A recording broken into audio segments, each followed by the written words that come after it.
Well, I like your headband. Thanks. I thought of you. I went to Marshall's and I found this. It's like, oh, I can wear this next time I see my M girl. I like it. I like it. I don't have mine on today, so we're not matching. Um, but yes, so it's our third episode of M and M Sign Out, and we wanted to just wrap up, the whole F thing, the big F, and wrap it up with just some controversial things around the big F and some real life, you know, things that people think of when you think of the big F. We've kind of gone through like my experience and some of your thoughts about the big F. But now we're going to kind of like talk about what people think about the big F. Yeah, particularly surrounding assisted fertilization and especially IVF, I think is the biggest thing that people are talking about and thinking about. It's on everyone's minds, because I guess it's not very new anymore. It was developed back in at least like 50 years ago, if not longer. Mm-hmm. The scientists who actually invented IVF, I guess you could say, actually won the Nobel Prize in 2010. So that should give you an idea of how amazing it is, right? Because it's given this hope and this ability for so many women to become mothers. Yeah. Because if you think about it, this is all surrounding the desire to become a mother. And fertility, first of all, fertility, and I think we should talk about this a little bit at the end later too, or infertility is much more common than we know, even in the countries that are known to have like a large population. Like India, there's many women with infertility. Like who would have thought? Like, yeah, the most populous countries in the whole world, but but there's still women suffering with infertility. I think we need to get away from the mindset of, oh, there's so many kids in the country, the women must be fertile. Okay, but but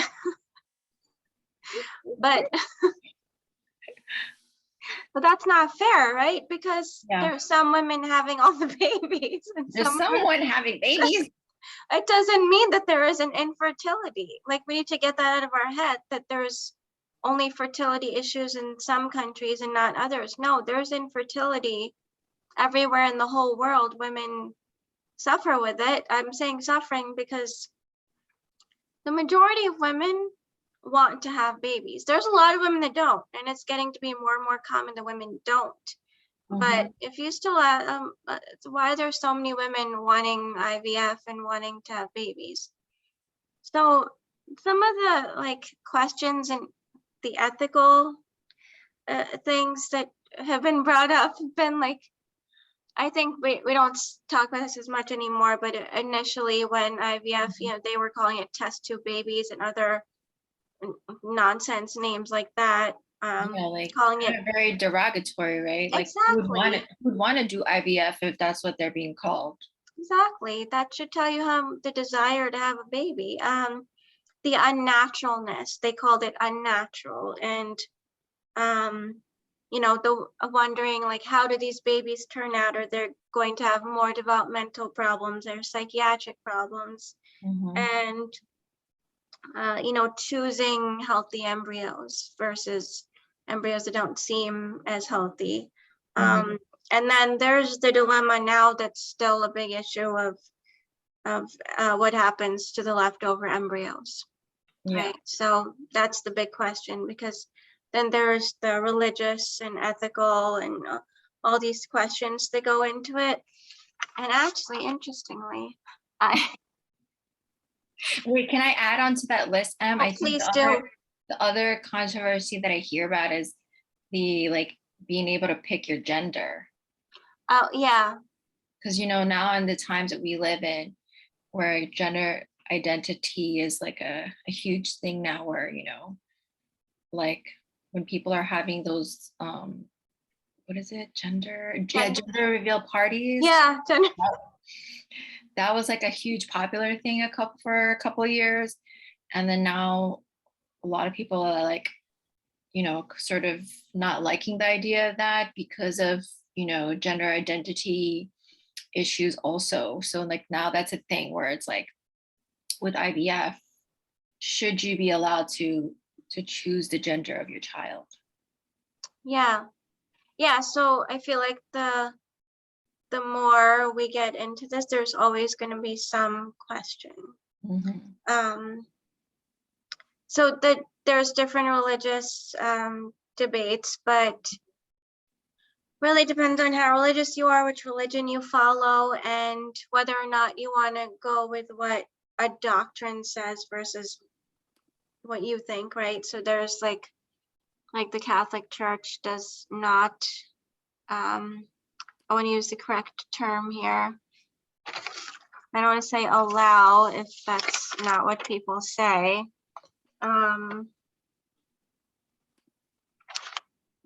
But okay, well, for all intents and purposes, like allow.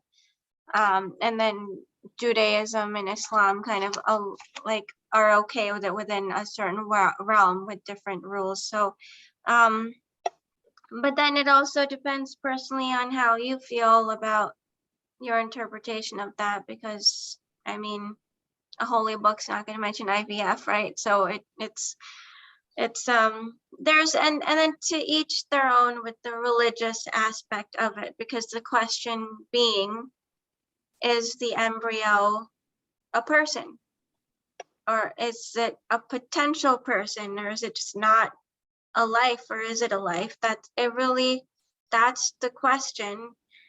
And how do you really explain an answer? How do you come up with an answer and convince another person to think about that? Like your opinion about that, the way you feel might be different than what I feel, might be different than what another Christian or Muslim feels, right? So that's, maybe it's not even a religious thing, it's a personal, how you really see it, right? Mm-hmm. So, and I think that's just, I just want to put that out there. That's one big thing that people think about. I don't know if you want to comment on it, because I feel like it's so personal, like the question and answer is so personal. And I also feel like, with religion, it's very individualized, like, Catholic versus like Muslim, and like being a person of science, right? So it's, I mean, the other controversy that I'm thinking about, just because as you're going through the list of things, Yeah, is also like the idea of surrogacy, right? So there's another layer to infertility and IVF, because what about surrogacy where you have to get someone else's eggs, right? Or when the female has to find a donor to get eggs. So that's also another issue that people talk about with IVF. Like, is that right? Is that ethically right? Is that religiously right? Like, if you're getting someone else's egg, but then you're using your partner's sperm, and then you potentially have a child from that, how will that child feel? And then how will that child know that later on they might go and procreate with like someone that they might be related to, but they don't know, because like they never knew that their egg came from a different person and not like the mom that they grew up with. So a different layer of like controversy with people from different religious backgrounds, that like they're like, that's not right, right? Like that perspective of IVF is not, quote unquote, allowed. Yeah, like, because in Islam it's very they're very much about like the lineage, and the people having the baby need to be married at that time. Mm-hmm. So that's really the big restriction there, not the actual, like, not so much the embryos and things, but the actual, that aspect of it. Like the people who are partner. having babies must always be currently married, Right. regardless of how that baby happens. So that's the big thing there. But that's, yeah, and that depends on like how, like the little technicalities of who said that, how they said it, how you feel about it, how religious you are, if you think that works for you. Because yeah, there's just so much around these ethics of the social aspect. Yeah, Mhm. I mean, then there comes to be like, there's this feeling of, is there like a spiritual connection with people that you are related to or not? Like, could you possibly know if that's somewhere down the line, it's like your cousin or someone, or you know, that's the whole thing there. Or like, I guess the other controversy in that is that you as the mom, the person who is asking for the donor egg, and then also the donor, right? Like, will you end up telling this child when they grow up that they're biologically not yours, but came from a Right. different person, right? Yeah. So it's almost kind of like adopting, I feel like. Yeah, it is, because and then that there's that whole aspect of the woman that raised you versus the woman who actually gave birth to you and carried you. Mhm. There's so much around that. But then is that surrogate okay with it? Is the mother who's having the baby okay with it? Is the father okay with it? You Yeah. know, because then there's these stories about the women that carrying the baby and they don't want to give the baby up, even though that wasn't originally supposed to be their child. Yeah. And that's that too, like that other scenario where you're not just donating the egg, right? Like, but you're also the person carrying the pregnancy, right? Like, there's so much that comes with that. Or like, do you get attached to that baby? Right. Don't you get attached? I know that's, then there's so many women that are having babies that obviously don't get attached to them because they give them up for adoption right from the get-go. Like where I work, there's women who have come in and said they didn't know they were pregnant. They were raped at a party and now the baby comes out and they're like, I don't even want to see the baby, just take it away. And the adoptive parents, foster parents come the next day. Mhm. So clearly it's not 100% connection. Right. And you're right. And you might have a really good point, Em, where it's like for women like that who don't plan their pregnancies and they're not Yeah, attached to that pregnancy because they don't necessarily plan it, versus like, does that surrogate mom like potentially get attached to this baby because there's this whole planning that comes with it?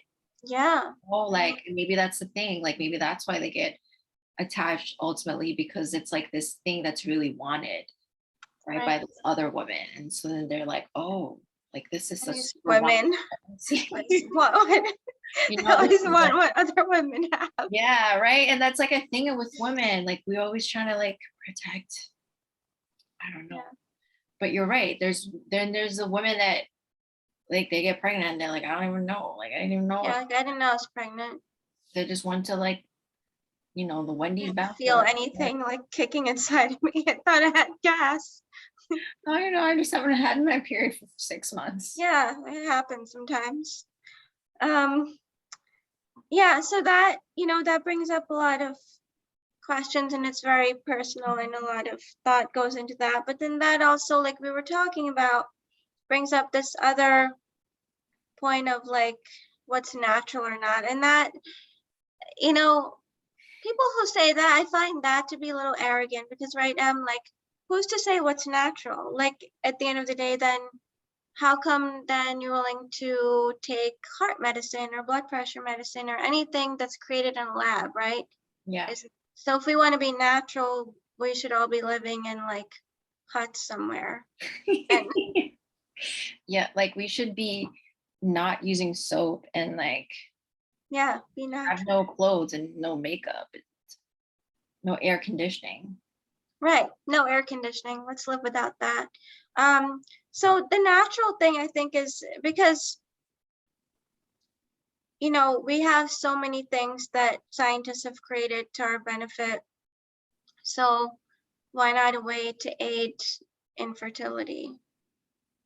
Yeah, and like there's also that cloning. Like cloning is a thing that people have been wanting for years. It's like this thing where people are like, oh, it's so cool to clone, or like, we've had like transplants, right? Like from animal to Yeah, human, we've used like yeah, animal parts and transplanted it like into heart human. valves and Yeah. So, we've done this where like it's not natural. We've done this to like save humankind and to advance science that's and medicine. exactly. We do whatever it takes to save people that are already living. But we have such an issue with trying to like bring forth babies. And think about the people that usually do the IVF. Like there's lots of different kinds of women, but obviously what I've seen, and I see a lot of babies getting born, it's usually like a married couple has been trying for a long time. Mhm. And it's like the people that aren't trying at all and just come in and just baby on baby. Like so many times where I work, because there's a major like drug addiction problem where I work, and there's women that are coming in and their babies are born and they're already just pre-decided that they're going to the grandmother because she's already lost her other three because of various addiction issues that she's got going on. And they're perfectly lovely human beings. It's just that these women that are not capable of being mothers, because obviously CPS, it takes a lot for CPS to take a baby away, by the way. Yeah. They're taking your baby away, they completely find you unfit to be a parent at the time. So that's just happening continuously.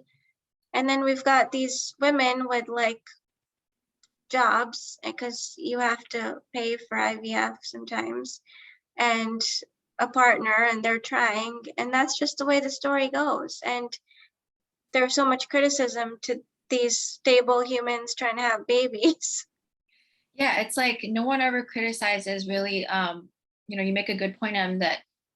Like we never really fully criticize like young women or unplanned pregnancy, and then even now, especially with the Supreme Court ruling of like Roe versus Wade, like there's this huge movement for women to empower themselves for family planning and make sure you have access to abortions and birth control, which I'm all about as a female. But like that to us is normal. We've normalized the movement of telling women that you can have control of your body by using birth control and your right to have an abortion if that's what you choose. But yet, for some reason, when people, like you said, responsible human beings decide that they want to plan a pregnancy, and if they can't, then they have to go the route of IVF. Like it's this whole like, oh, but do you really want to do that? Because Yeah. like, Yeah. do you really want to put all that stuff in you? And we've kind of already gone through the last two lives about the things that the woman has to undergo Yeah. to do IVF. And I'm telling you right now, people, the woman that decides and chooses to do that is not an insane and unorganized and unthoughtful person. This is a woman who's thought about it, has read about it, has researched it, enough to Yeah. say, I'm going to put my body through all of that. So it's not like they just woke up one day and decided, oh, let me just do this. And by the way, it costs a lot of money, like we said. It costs a lot of money, and my friend who's going through the process right now is just talking about these injections, and it does not sound fun. Yeah, and insurance So companies are not friendly to us. Like, yeah, hello, everybody covers birth control most of the time, or you can get birth control free if you go to like Planned Parenthood if you're a it's college free. student. Birth control is It's always free, free. but IVF is not free. It's Not not. at all. Insurance companies are not friendly towards that. So No. like, this huge barrier to even get IVF. Like you've No. got to be a person who actually has a job to pay for it. Yeah, but you actually have to have a job because they think, well, there's enough babies in the world. Okay, but that's not, Who's paying for them? well, that's the thing, right? Because the women who are working and paying taxes, paying for all these babies, it's why, you know, because you get all these tax breaks when you have babies. So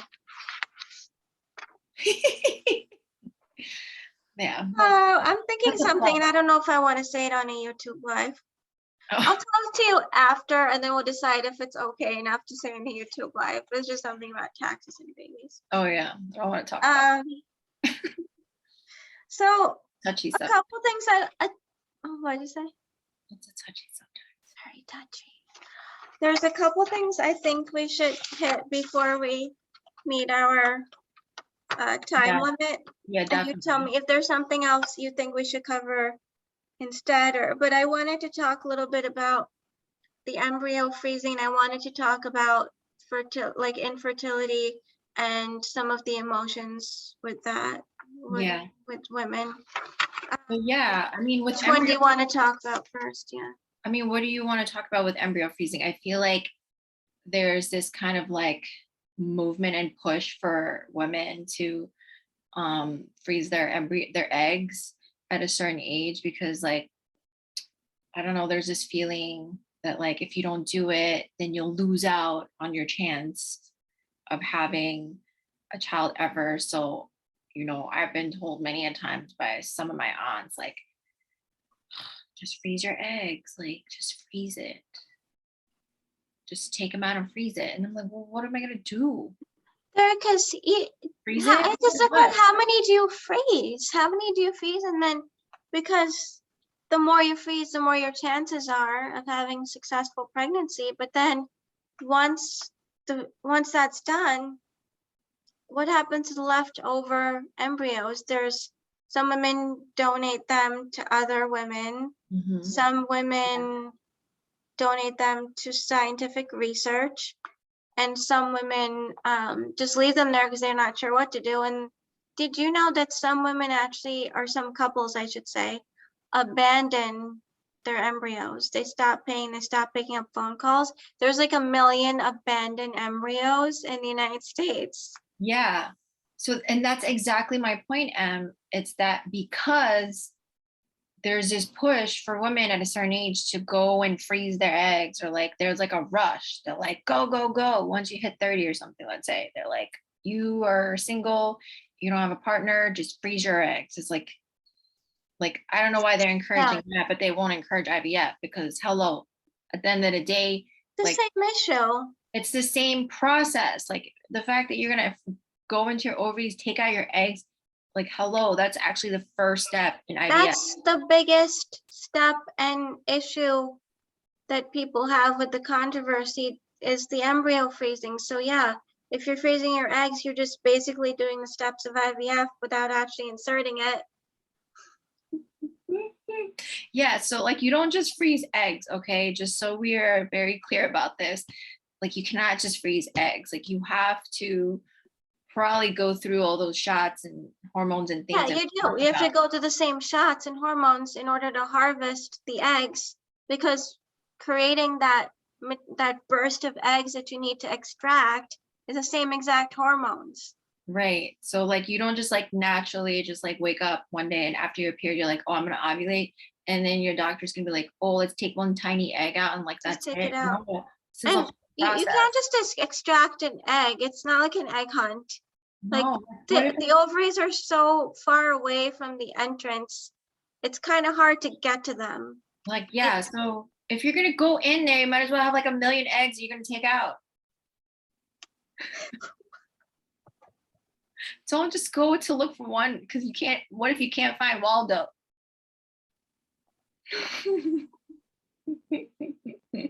Right? Yeah, exactly. Same thing. If you gotta go through anesthesia, guys, like if you gotta be put to sleep, you might as well just take out a whole bunch. So by the way, it's the same process. And that's why I don't understand why people don't know that. People don't know. That's why we're here to educate them. So the egg freezing, the embryo freezing. So okay, so let's discuss this embryo freezing then, because if you want to. I Yeah. kind of want to a little bit. I want to know Oh. what people are going to do with these frozen embryos, and You have to do pay they for this. realize that you have to do something with them.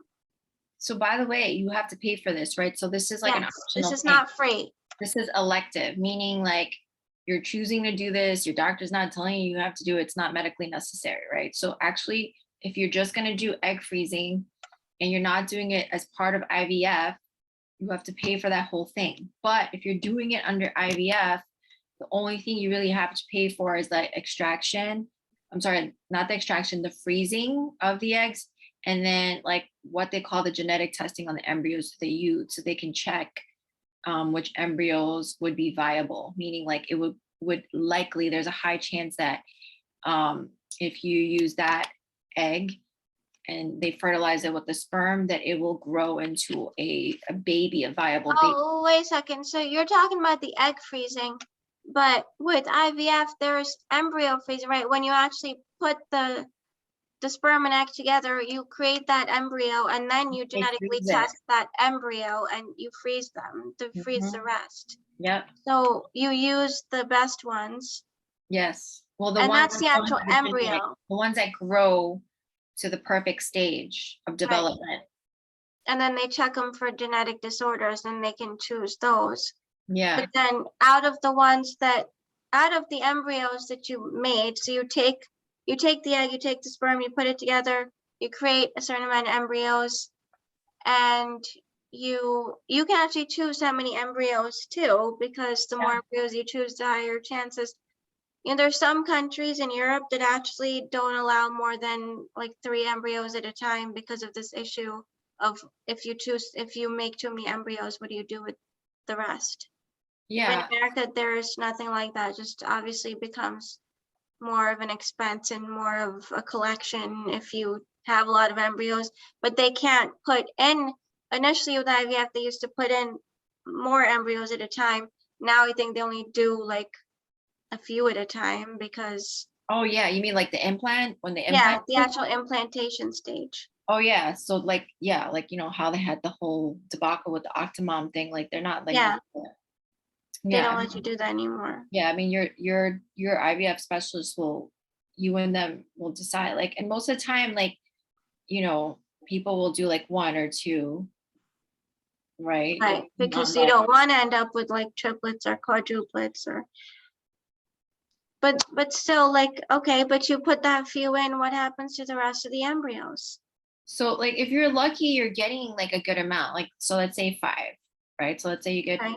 5 embryos from, like, maybe you were told you had 13 good eggs, right? So like these are some examples that I've heard of. Like, so if you have 13 good eggs after you did all your medications, and then now they'll fertilize it, and then you end up with just 5 embryos that grew and developed into like, They're checking the eggs and then they check the embryos too? Okay, yeah. So that's why the number comes down, right? So it's not like yeah. you're always like going to end up with how many like eggs you're initially are told, right? Oh, we have 10 minutes left.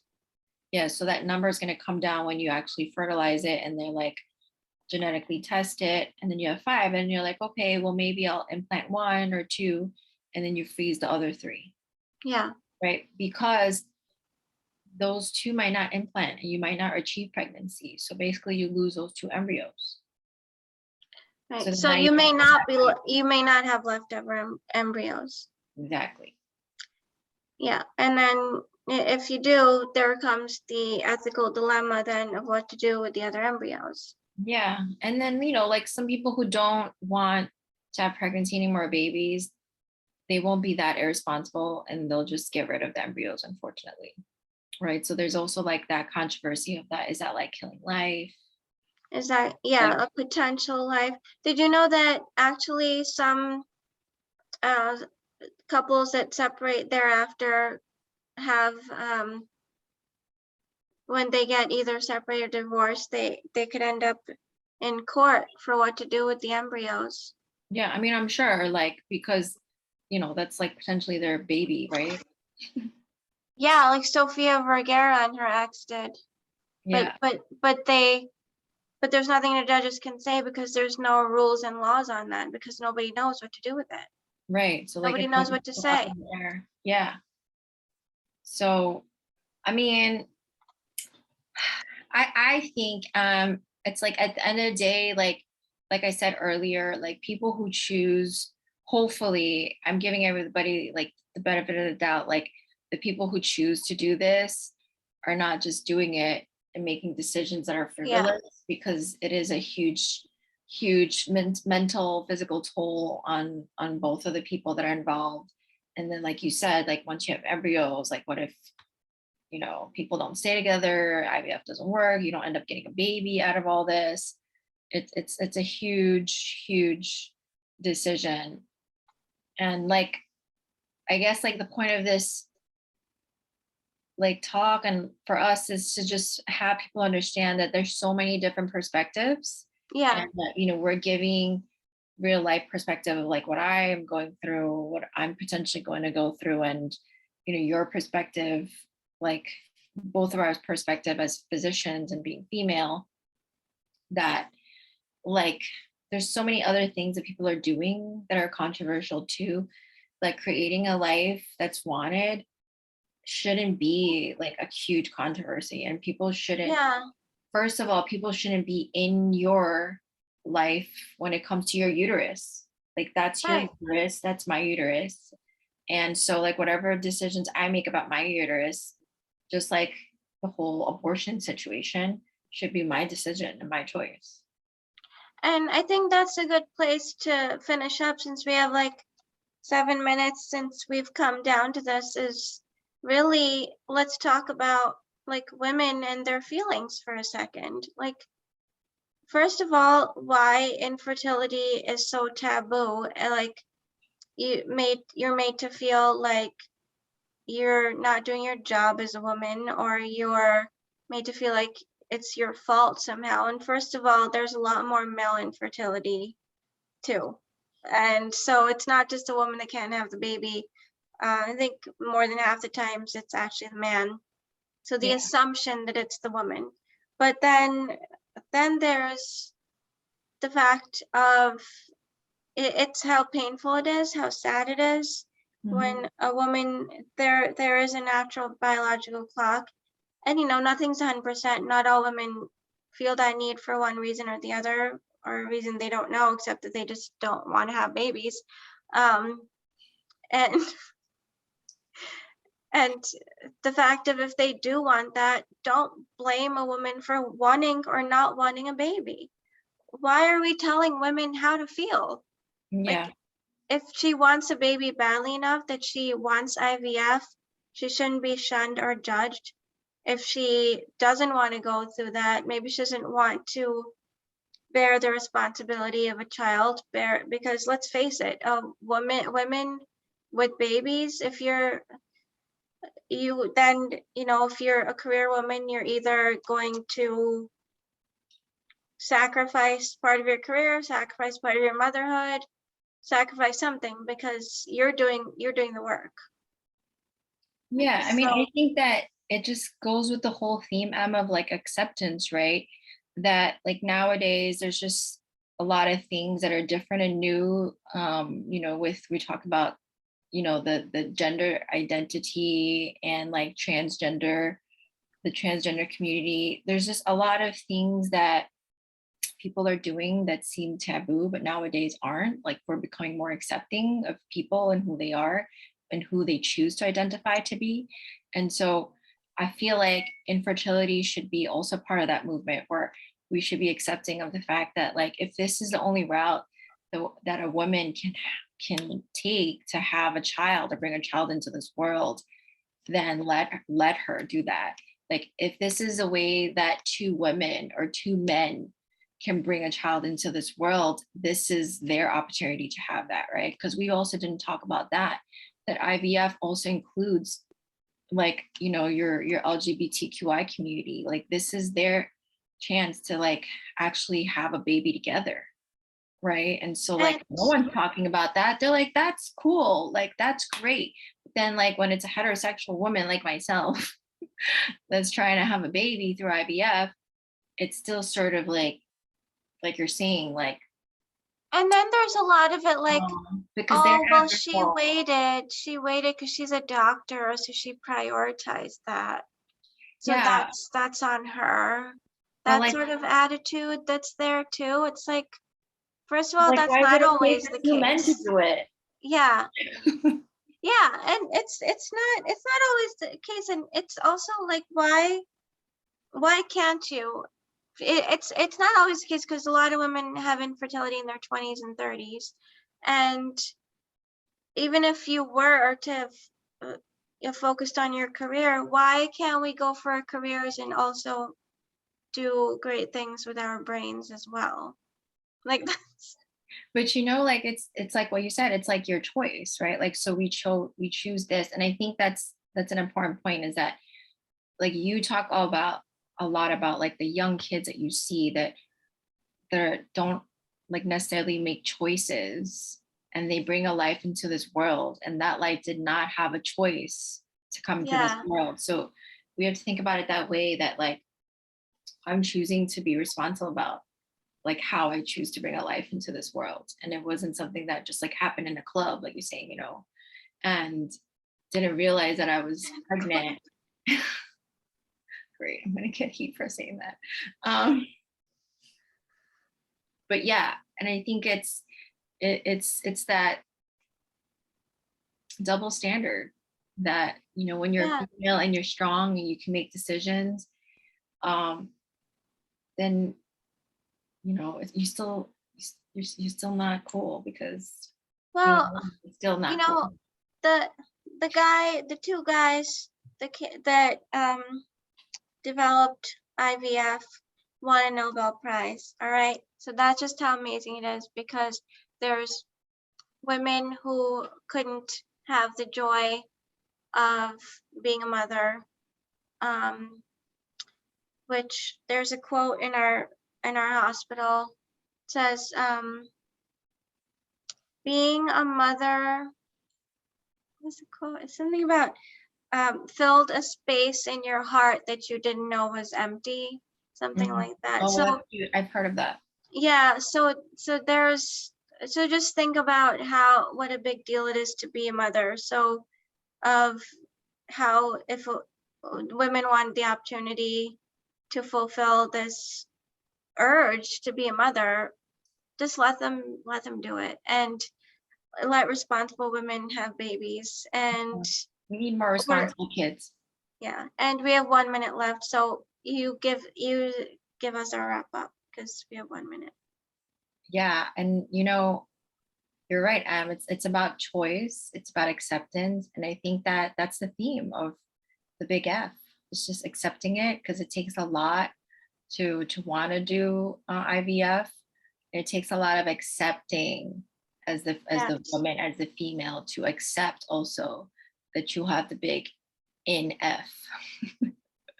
So if we can do that, and it takes us a lot of emotions and time to accept who we are and what we can or cannot do, then why can't everybody else accept that?